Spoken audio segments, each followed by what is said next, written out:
At Sagient, we really prioritize behavioral finance in that the values and the belief systems always come before the number, if you will, the action points of what does that look like monetarily. And that's something that is very important. You mentioned past experiences, what really drives them to make the decisions. That's really the primary thing that we talk about. And then from there, we match those values to action.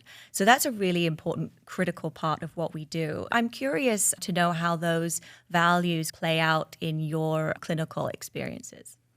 That's so interesting when you say that, because it basically exactly mirrors what we try to do in our offices.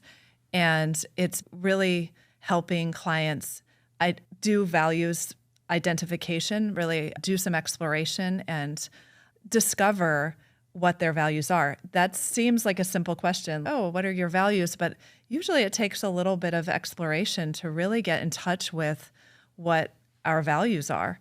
In our offices, I bet you do some of this, but we can actually use certain tools and strategies to help people come up with what really matters to them.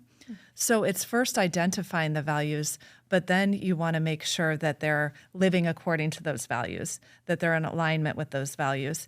And then you can imagine when you have a couple in the room, you not only want each member of the couple to be in alignment with their values, but you're talking about two different sets of those values and how to align the values of the couple. Values can be anywhere from valuing education, valuing experiences, valuing politics, valuing health and wellness, and it can go on, but you can imagine that those two individuals that are in a couple really need to consider what those are and then make decisions about how to align their values and therefore make choices toward their future with finances.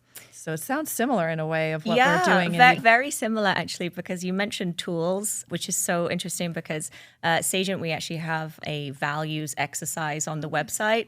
So definitely urge people to take a look and see what their values are. It's a fun little game, but certainly a very helpful tool. So yes, very much aligned there on that. So that's very interesting.